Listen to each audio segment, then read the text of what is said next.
Om Sahana Bhavatu Sahanau Bhunaktu Sahaviryam Karavavahai Tejasvinavadhitamastu ma vidvishavahai.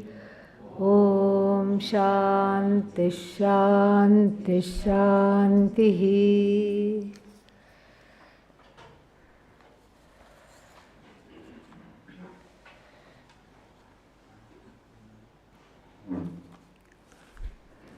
There is no doubt that moksha is only through knowledge, and there is also no doubt that Vedanta is a pramana, a means to that knowledge. But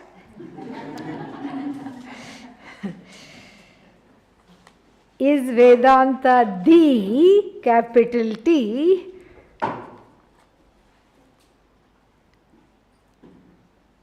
Only capital means to that knowledge. If another scripture from another culture presents the same equation, I is equal to Brahman in a different language, is it not a pramana? Yes? That also we will call Vedanta only. I have always said Vedanta is not the property of India, and it is not just for Indians or people who have grown up in this culture. It is for everyone and anyone who has a particular this interest and who has the particular adhikaritvam, number one. And then the second thing about Vedanta is that, you see, its knowledge does not have, it's not proprietorial, it does not have copyrights, intellectual copyright, country copyright, cultural copyright. That's not what we call knowledge. Knowledge is simply is, and what is can come to many people at once. Knowledge is Bhagavan, and that Bhagavan can give darshan in many buddhis so long as the buddhi is fixed correctly. That's all we need. So if the buddhi is all right, then that same philosophy can come, and it's very much possible, and in fact it has been true also. If we look at the various indigenous cultures all over the world, we find strands of Vedanta in all of them. Then why are we here? Why are we studying in Rishikesh? Why are we studying in India? Because the course of events that has taken place in human history is the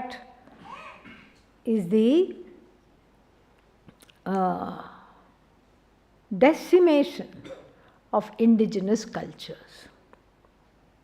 Where are the people? Can you find even the descendant of one person who made the pyramids? You will not get.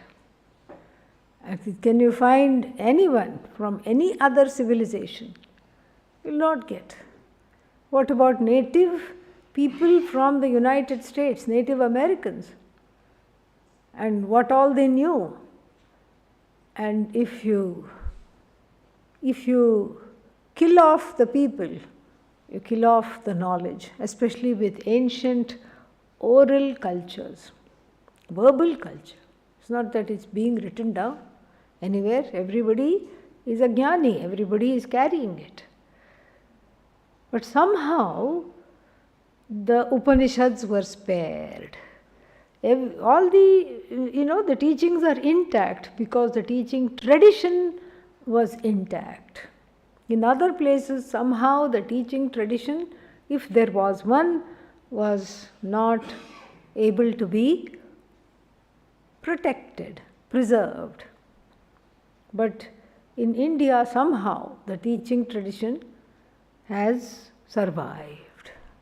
It is said that, who was that? Somebody who revolutionized the British education system in the British India Lord Macaulay.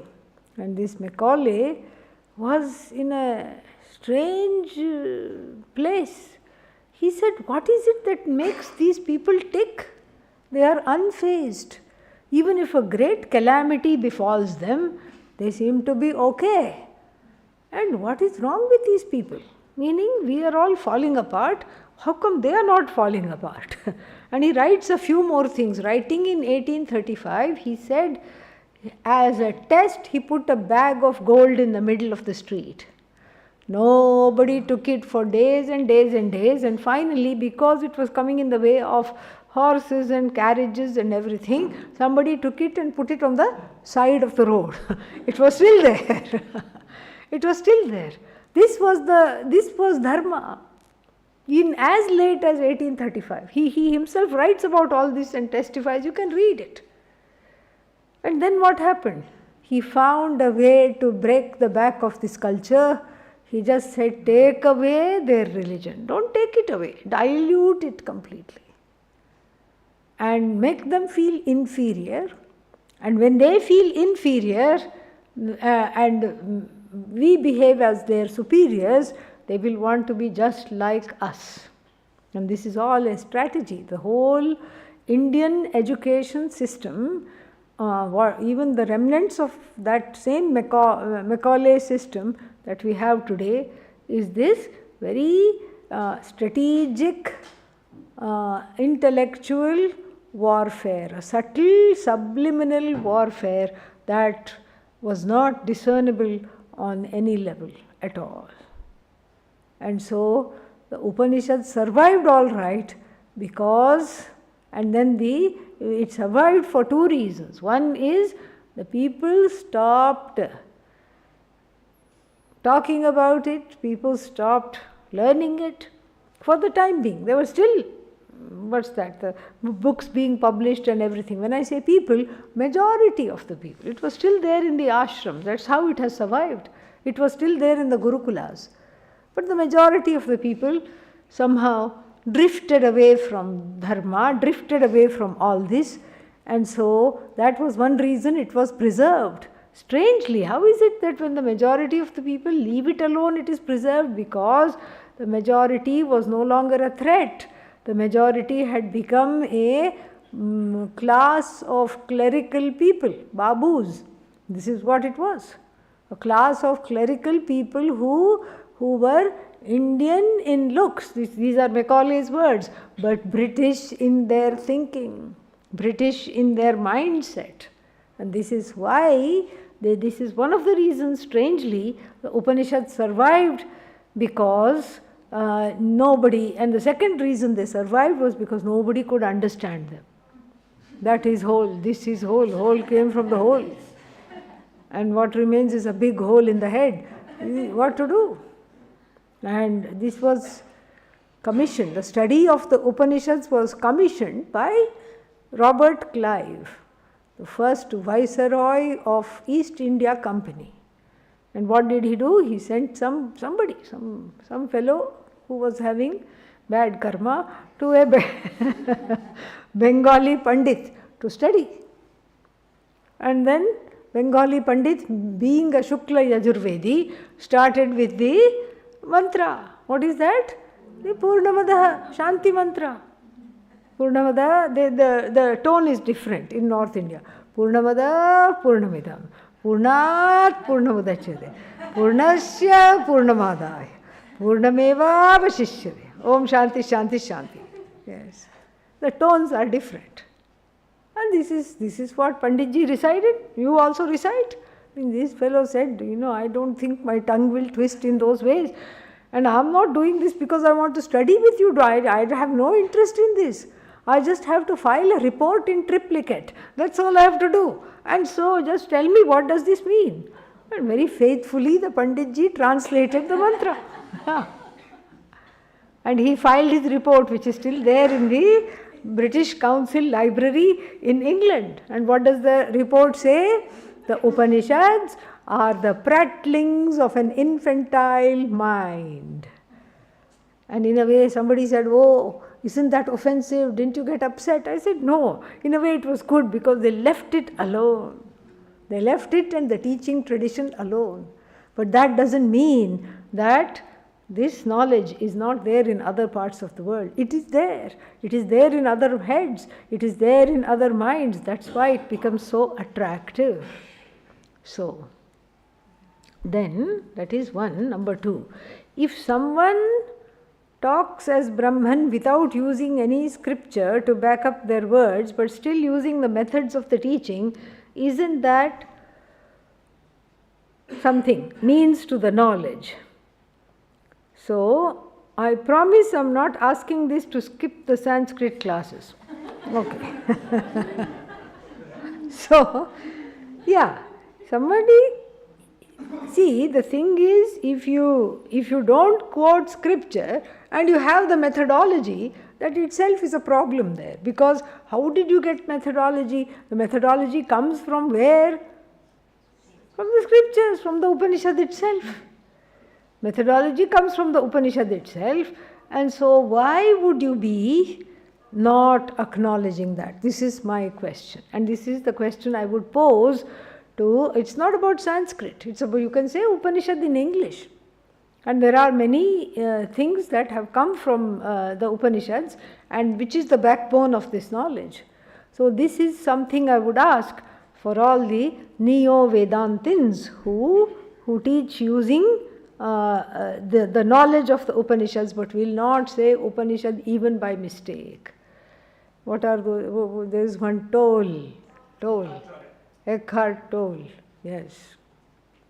And he will never use the word Upanishad. He will never say that there were these sages who channeled these mantras, or there are these bodies of writing. He will never say. But it's all taken from there. The problem with Neo-Vedanta is that it's Tvam Pada heavy and there is no Tat Pada at all. Tat Pada is not there. Tat Pada Vichara and Tvam Pada Vichara both must be done. The analysis into the word that which is Brahman from the standpoint of the cause of the universe, and the analysis of what is considered you. The body, mind, sense complex, both of them have to be analyzed, both of them have to be properly understood. Otherwise, it is very, very difficult. It's really difficult to understand Vedanta. But many of the New Age, which also sounds like Vedanta, New Age. What is New Age?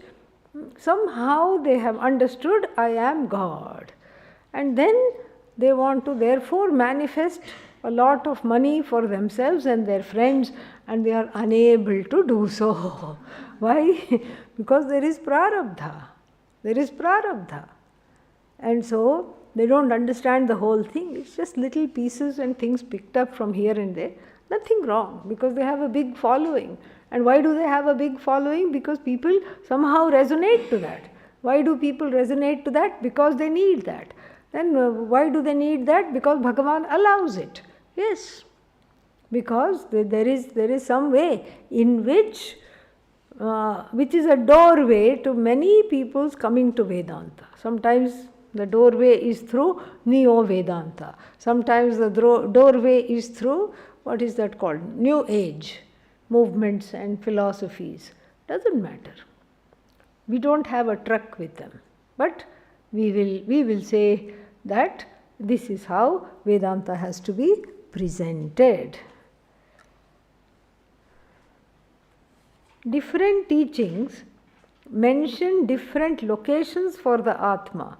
Sometimes it is in the center of the brain, near the pineal gland, and sometimes it is the center of the chest. How should we understand this? Should a seeker actually place their attention while meditating upon Atma? No. Okay. That which is called Atma has no locus. Yeah. No locus. Because if Atma is located in the brain, then what? Then while doing biopsy or while doing what is that called? Post-mortem while doing post-mortem analysis, then there should be the different parts of the brains are labeled. Hippocampus. Sometimes people donate dead bodies to science and then they do an autopsy and on the body to show medical for teaching purposes. So then the various parts of the brain, after cutting the brain open, the professor will point out. They will say, this is hippocampus, this is the pineal gland, and right below it you will see Atma. No, it doesn't have a location. Why? It is everywhere. And if it's everywhere, it cannot be anywhere in particular. And also, it has no attributes, correct? Where are the attributes? What does it look like? So if it has no attributes, then how can that which has no attributes at all have a location? Can it even need a location? Does it even need a location? No attributes but has a location. This is very, dicey question, very difficult question to answer also. And so therefore, Atma has no particular location. It's not in the stomach, it's not in the head, it's not in the center of the chest. It's not in the center of the chest. It's not in the brain. It's not in the kidneys. Yet without it the kidneys will not function, much less the brain. And without it the heart will not beat. Without its presence the food will not get digested. Without its presence, the sense organs will not do their jobs. Without its presence, the brain and the buddhi and the mind will not do their jobs. Yet, even though it backs up everything within the body-mind-sense complex, it is not located or obtaining in any place. Now, if this much is understood, we can go further. Yes? Yes. So, but that's only part of the story. It doesn't have a location, but it has a upalabdhi sthanam. Sthanam, place. Upalabdhi, recognition. It has a place where it is recognized. Where is the Atma recognized? Where everything is recognized. In the buddhi. Buddhi also is not available for post-mortem. The brain is there. Buddhi is not there. Buddhi is again very subtle.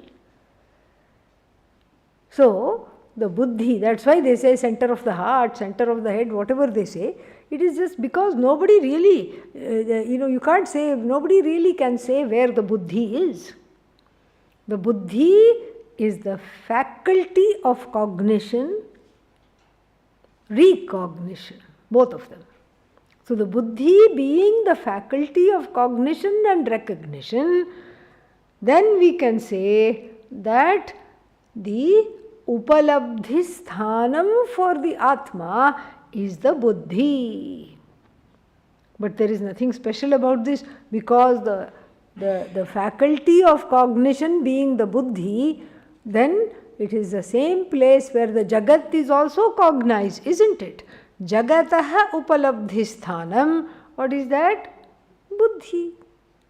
Because if I say pot, where is the pot? In the jagat.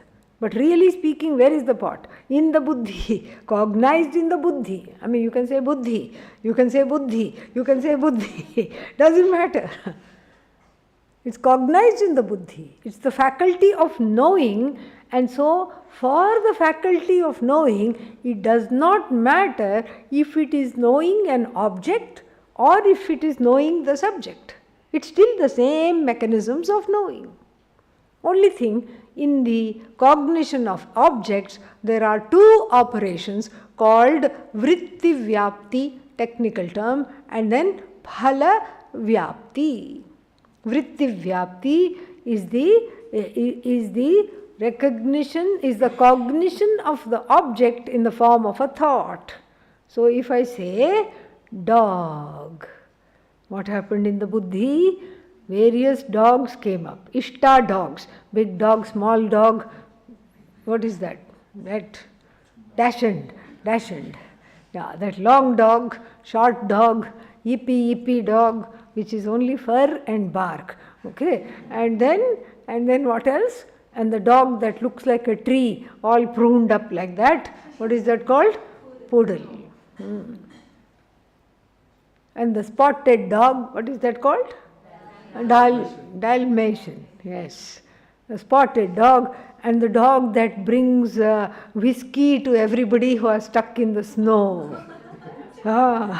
Great Dane. Yes, you're stuck in the snow, you are almost gone, and then it will come. It's got a lot of fur and everything. The snowstorm is nothing for this, and it's got a little whiskey around its neck. It goes and brandy, I think, not whiskey. Doesn't matter. How do I know the difference? So I'm the wrong person to be talking about this. So it has some brandy, and apparently the brandy warms up the person and then thaws them out if they have got hypothermia, got stuck in the snow. So all the Ishta dogs came in the mind, correct? As soon as I said dog, this dog, that dog, and that small pocket dog, let's not forget that. The one that is sitting in the purse of rich ladies in Hollywood. What is that called? Chihuahua. Yes. All the dogs came in the head, came in the buddhi. And then suppose I have a dog here, a toy dog, and then I show this. This is the dog. Then you have to do a little bit of an adjustment, because you've already seen your pet dog, and then you have to do a little bit of an adjustment. Okay, it's not any of those dogs, it is this dog. You have to do a little bit of an adjustment, and that adjustment ends up in saying, this is the dog, I know this dog, janami. Janami what? Dogam, janami, I know this dog. This conclusion is called phalavyapti. And then in the knowing of oneself, the Atma, there is no phalavyapti because it is not an object. Vritti vyapti is there. Vritti vyapti means being flooded by the understanding. That vritti, what vritti? Akhandakara vritti, that I am one with everything. That vritti floods the buddhi, and it is cognized, but it is not, I can't say I am this object. There is no need for me to say I am this object. So that's all is needed. Phalavyapti is not needed. And so therefore, in the case of objects and the subjects, there is a slightly different way of knowing, but it's the same faculty with which one cognizes the Jagat, and with which one cognizes what? Oneself. Same faculty. And that is what is called buddhi. So the place of cognition, maybe by the scholars and writers, is also seen as the place where the Atma, quote unquote, resides. There is no residence here. There is only pervasion, all pervasion. And then there is an arrow, which means I have to turn it this way. Yes. Could you explain, please, the concept of witness consciousness? When during meditation the mind becomes quiet or thoughtless, and there is an experience of witnessing Atman, is that witness Atman itself? If so, how does this witnessing consciousness ultimately merge into or recognize itself as Atman? Very good question.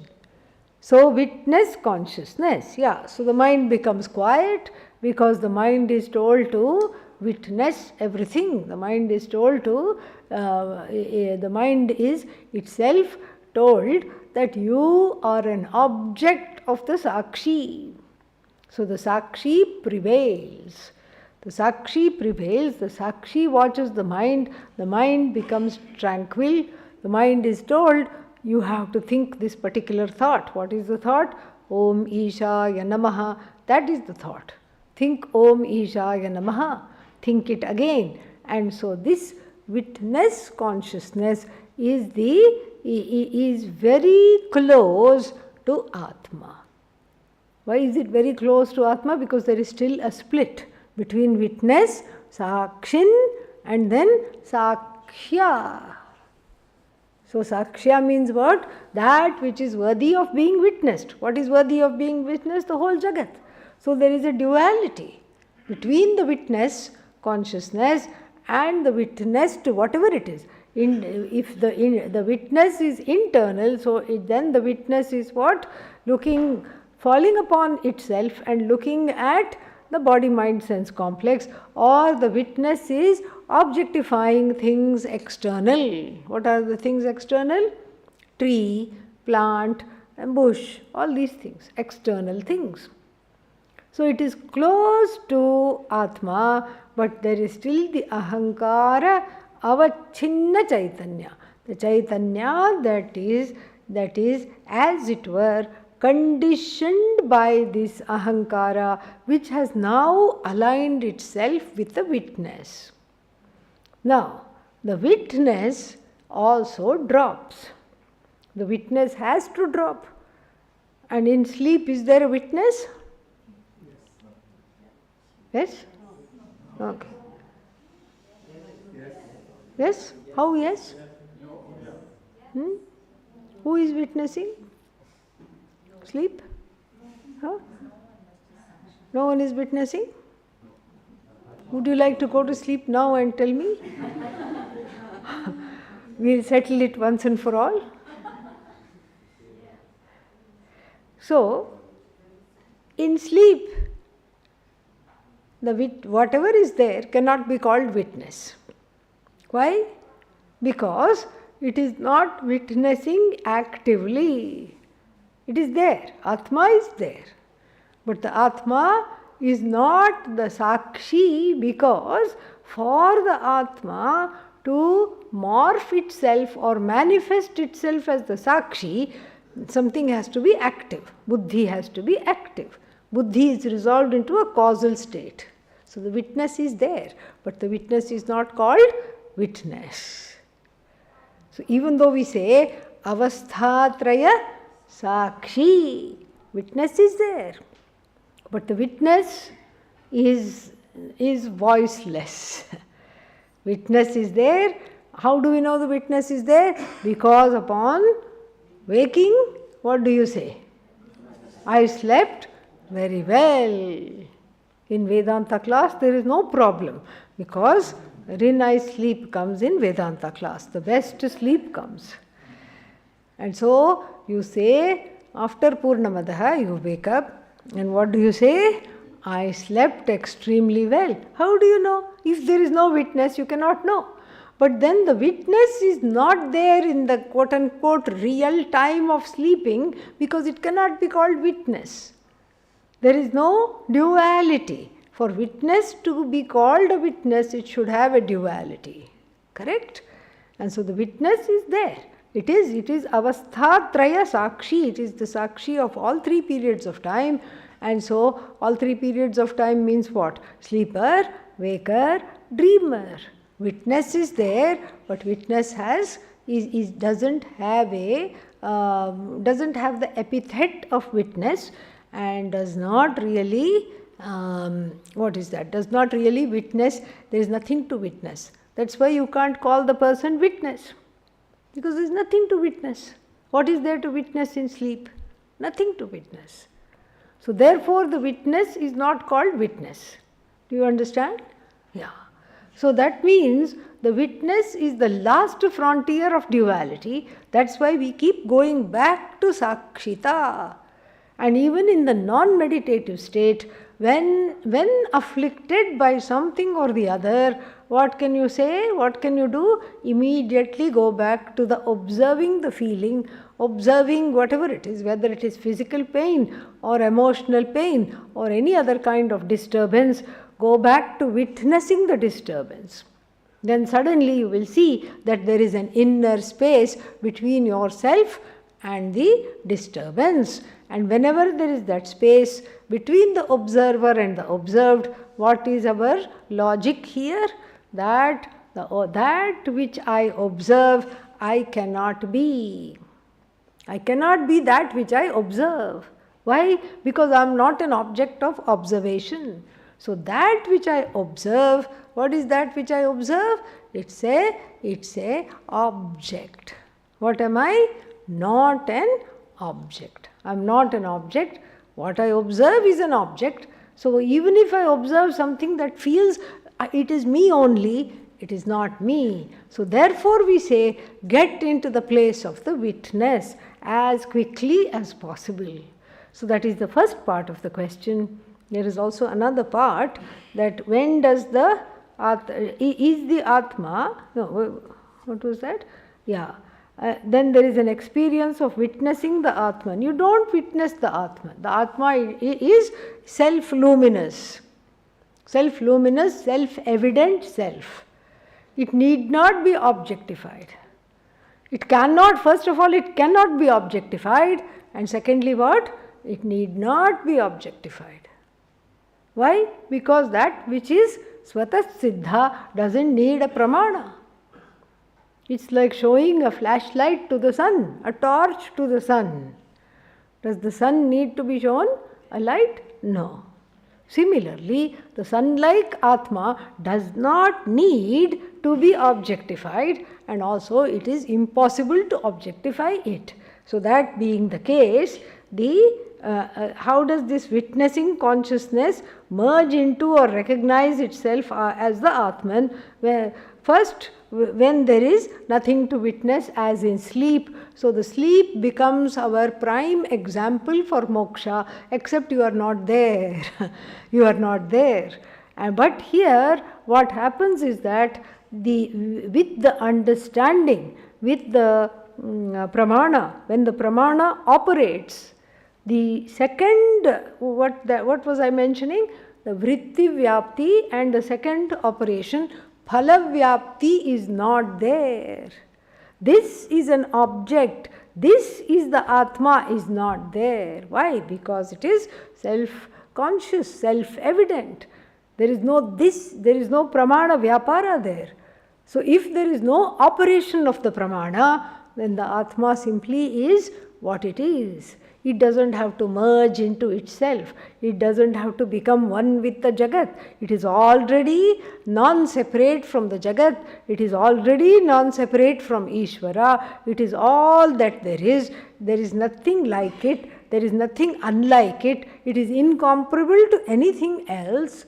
And so this Atma does, even though it may be in many, many forms, and even though it may be acting as though it may be sitting, eating, drinking, it is still not an actor, and it is still not affected by the results of actions. It is neither karta nor bhokta, nor is it pramata. It is not even the knower. So therefore, what is it? Simply I. The meaning of the word Atma is I. You don't have to go deep and extricate the witness from all other things that may be confusing it. There is no such possibility at all, that there is no such possibility. It doesn't need that at all. So it doesn't have to merge. It always recognizes itself. So it doesn't have to have some kind of a recognition, recognition event, because it's always recognizing itself. Then what is Atma Jnanam? The dropping of the recognition of other things as I. So the dropping of the wrong understanding and the wrong cognition, that is what is called Atma Jnanam. So the Atma Jnanam is not an event that happens to the self. Atma Jnanam is rather a series of growing clarities. So many clarity. Like you think at the end of the first 3-month course, oh, I think I know. And then, oh, that was fun, let me take another course. Then at the end of the second 3-month course, you say, I don't know what I was thinking. Now I really know. At that time, I didn't know nothing. So like this, it keeps continuing. And so people who studied with Pujya Swamiji for a very long time, you know what they do? Some people would go up to him and say, Swamiji, you have started to teach so much better. Now I am understanding even very well. Before I didn't understand what you said. Now I am understanding very well. So this is how self-knowledge is. So then, is it essential to have a guru for the guidance in pursuit of moksha? Yes. Because if you start to read the Upanishads on your own, you come in your own way, because you will have opinions. You will have opinions about, see, we already have opinions about everything, about Jiva, Jagat, Ishvara. Everybody is filled with notions and opinions. So even if the word Tattvamasi comes and it's explained, and you have, let's say, a decent translation and you're reading it, or you know Sanskrit and you're studying it, it will still not bless, because the book called the Upanishad is not the pramana. The book called the Upanishad has the potential of being a pramana when it is handled by a teacher who makes the book come alive in that particular place, in that particular time, for that particular set of shrotas, listeners. The book has to be made alive. And that is why the teacher is needed. The teacher is not just reading the book and explaining, the teacher is handling the pramana. The teacher is converting the potential pramana into a dynamic, live pramana, because of which this understanding goes. It's a transmission. And so that is why the teacher is needed. That's one of the reasons. And the other reason the teacher is needed is because it's very nice to see somebody who is further along on this path than where I am, and to see somebody who has spent a lot of time perfecting themselves. And that's when the person becomes a role model. And then when you gain this knowledge, then you can see that as you gain this knowledge, you see that the teacher is somebody who is not anybody different than you. The teacher also was subject to birth, correct? And birth happens when? Ajnanam. So the teacher also, like me, the teacher was born in Ajnanam. It's a very comforting thought. Not that I want the teacher to be Ajnani, but the teacher also was born in the same way. And the teacher also had certain challenges. The teacher also had to, in their youth, look around and search for this knowledge and go places. And then, much to the chagrin of their relatives and friends and whoever did not want them to go on this path, they had to brave all that and come to this teaching. There is something which is very beautiful. There is a great solace in understanding this person was just like me, and then they gained this knowledge, so therefore what? I can also gain this knowledge. All the Upanishads, they are in the form of dialogues. Between who? Friends? Two friends talking? No. That's why the dialogue has a special name, Samvada. Samvada means dialogue. The dialogue has a special name, a fruitful dialogue based on Shraddha.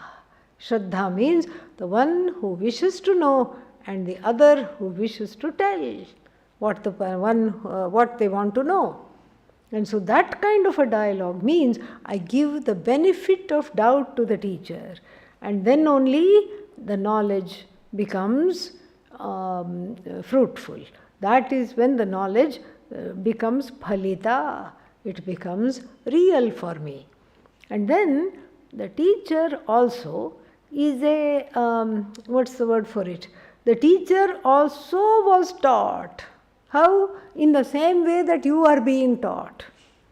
So the teacher is not really, it doesn't matter who the teacher is.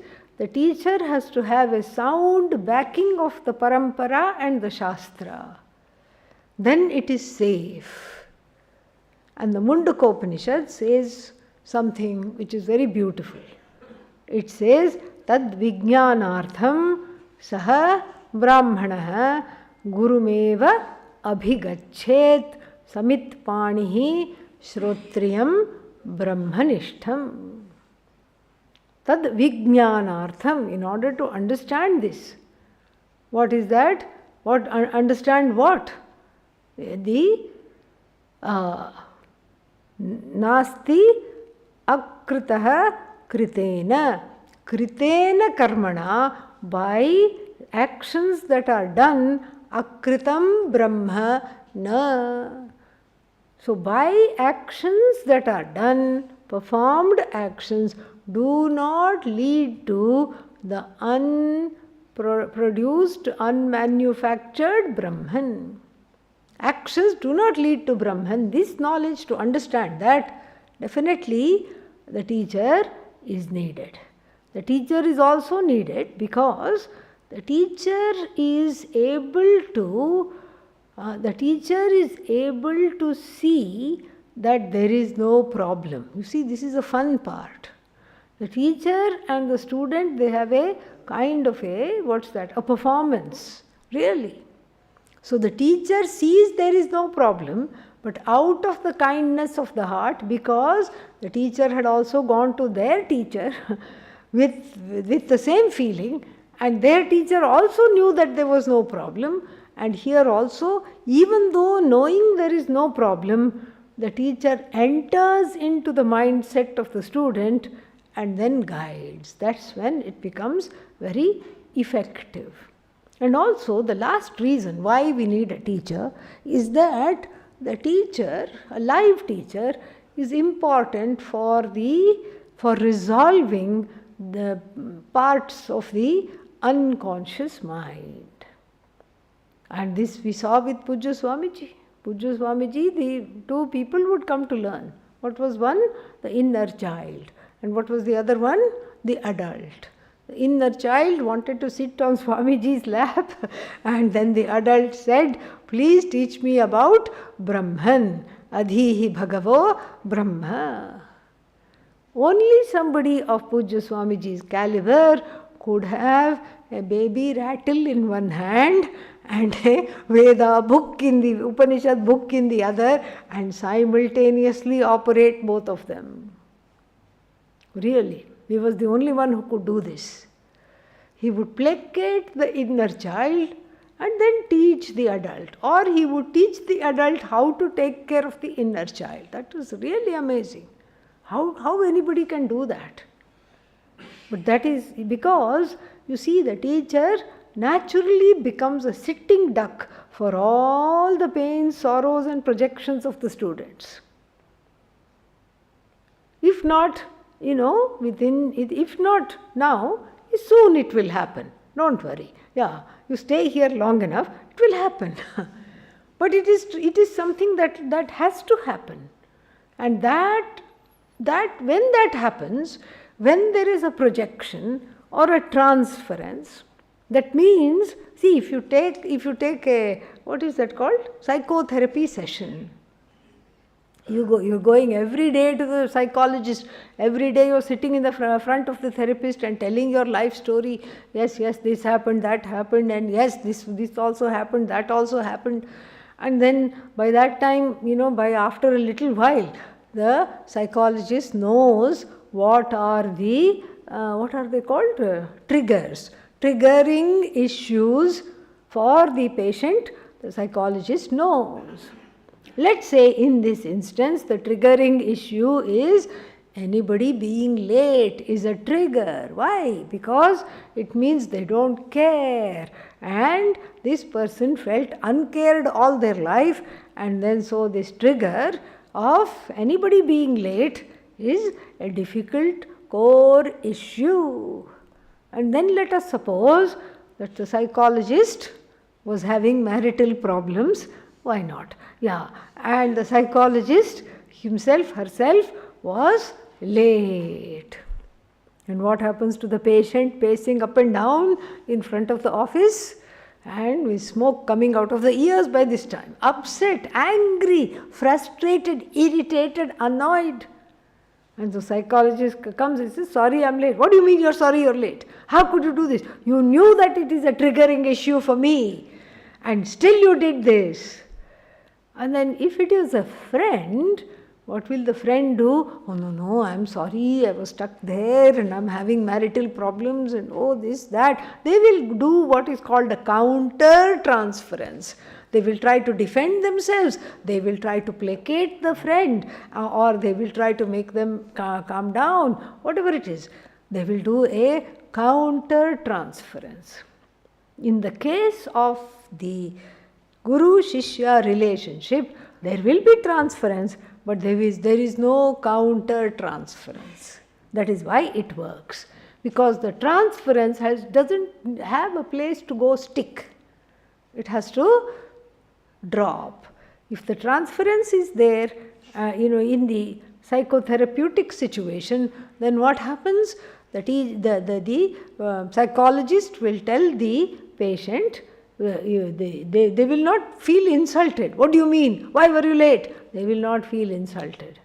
They will quickly whip out their notebook and they are actually very happy. Oh, interesting. This is material. This is data.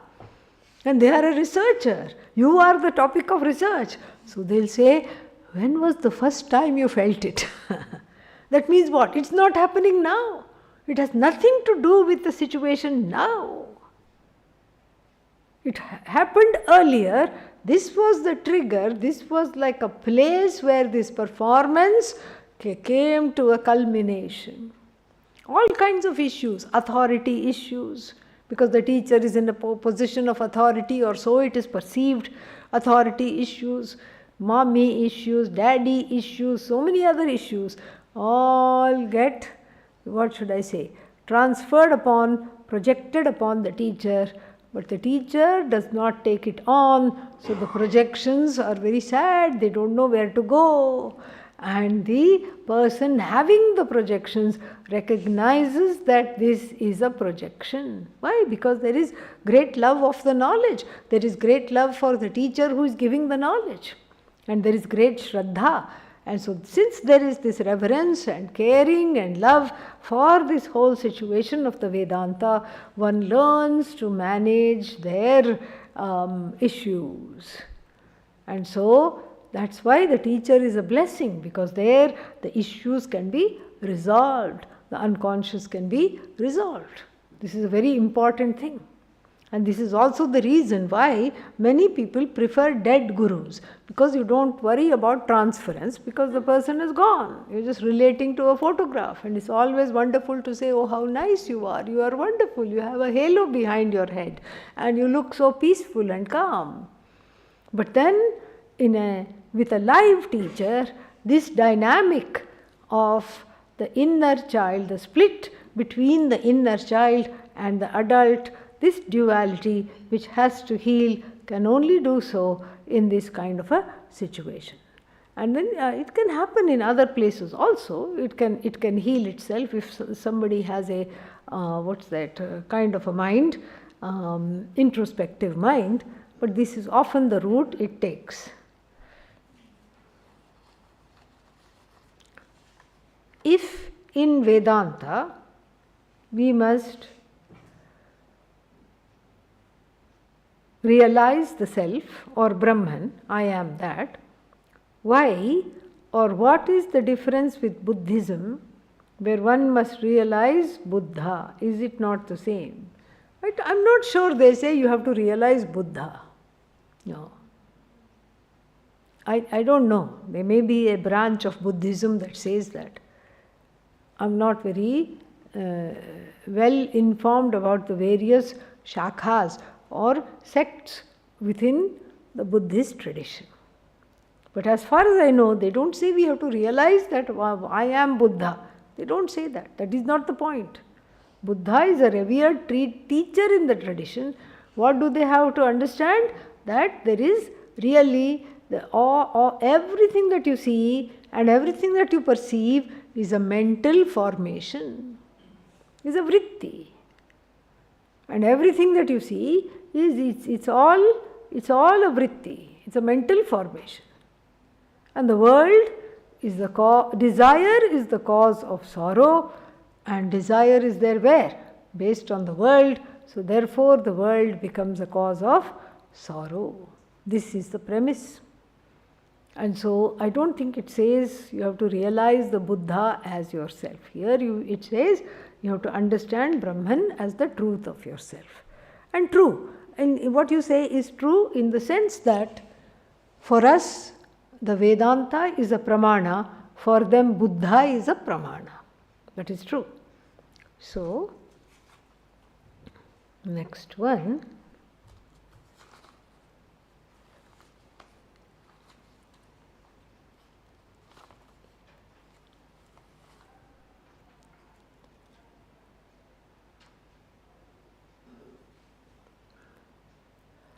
Please elaborate on the two kinds of falsification in verse 4:14.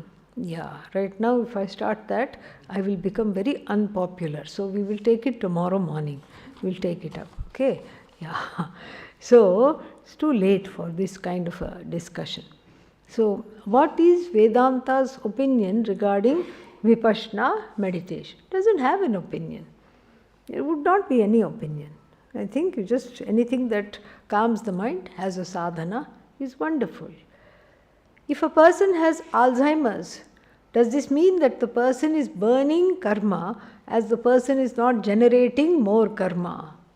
Yeah, you can say that. Yeah, as the brain function goes, the patients may act wild. They may hit even the beloved family members because they are angry. And sometimes they don't recognize, that's why they hit. Sometimes they will recognize and hit because they are angry. They are upset. Why? Because something did not go their way. And there are no filters. The filters go away. So the quiet part which should be in the head is said out loud because they cannot understand. So then what happens is they are exhausting the karma, all right, and they are exhausting the loved ones because it's very exhausting to take care of Alzheimer or dementia patients. They are exhausting not only their karma, they are exhausting the karma of the loved ones as well. They are doing two jobs and they are not gaining any karma even if they spit or cuff or hit the people. Correct. Very good observation. Then, what else is there? What is the difference between Deva and Devata? Deva is masculine, Devata is feminine. So, do Devas and Devatas accumulate karma phala? No, because that's also bhoga sharira. Technically, it's a sharira based on the karma phala of the previous birth. Right? Like what did Yama do? 3 times he did Nachiket Agni, even though Mrs. Yami told him, don't do that. But he still did that. Okay? And so he got Yamya Padavim. He got the status of what? Being Yama. And so now what is there? He's in the warehouse. Warehouse means you don't know where it is, okay? Yeah, it's a warehouse of the various departed ones. And the departed ones come and then there is a, what should I say? Like a assembly line, a thing. Like you know how you get the luggage from things that are going round like that. So like these various things that are going. And so you, okay, America, you, okay, India, you, okay, here. So it is sent to, that is his job. He is the person who is a sorter. He sorts out various departed souls. So then there is no karma phala gained. Why? Because as we saw, if they are in other realms, they are bhoga shariras. Bhoga sharira is there is no karma there, okay, because it is bhoga. What are the ways to self-realization? How can I remain established in that state of self-realization? There are no ways. There's only way. Okay? Because the problem is not one of choices. If there is a problem that has many choices, then there can be many ways. Like, you want to go somewhere, you can take a bus, you can take a train, or you can fly. This is not like that, because that which you need to reach is already reached. That which you want to be, you already are. That which you want to seek, you already have sought. It's already you. So therefore, what do you have to do? You have to understand, you have to know. And that is what is called self-knowledge. And that self-knowledge, to be abiding in the self-knowledge, means when in doubt, shravan it out. So, shravanam, shravanam, shravanam. And after that what? Some more shravanam, shravanam, shravanam. And after that some more what? Shravanam, shravanam, shravanam. Yeah, that was 3-month courses. Okay. Then. Oh, this one looks small. Let us see this. How to burn my karmas and make this my last birth. Yes, I'm all for it. You don't, the fun thing is, you don't have to make an effort to burn karma. Why? It's burning as we speak. Yes, it's burning karma. Good or bad, you decide. Sitting here at 9 o'clock in this hall, in this ashram, is it on a weekend? Is it good karma or bad karma? You decide. But it is burning the karma nonetheless. Correct? It is exhausting the karma. You don't have to worry. And you don't think that you will get moksha after burning all the karmas. Karmas are not possible to burn. And finally, karmas are not on a par with moksha. Moksha is something you already have. And it is paramarthika satta, and karma is vyavaharika satta. Karma belongs to the dream state, moksha belongs to the waking state. As an example, I am saying. So in the dream state, you are eating, drinking, whatnot. Let's say in the dream state, you robbed a house. And then in the waking state, do you say, I need to give back their possession because I am a dharmic individual? No, you can't do that. That is papa. Okay, and punya also we can say, in the dream state, you won a dream lottery. Big, mega million jackpot lottery. Sounds good. But unfortunately, you woke up before you could even cash the check. You woke up. Can you use that check to buy a house in the waking state? Not at all. So therefore, the karma belongs to a dreamlike state. It belongs to mithya reality, and you who is Atma is Satyam. You are the observer of karma. Karma cannot be burnt. Karma need not be burnt. What do you need is knowledge. When you have knowledge, all these worries about burning karma will not be there, because the karma gets falsified when the notion, myself as the doer, gets falsified. Whatever is done also gets falsified. Why does it get falsified? Because there is no takers.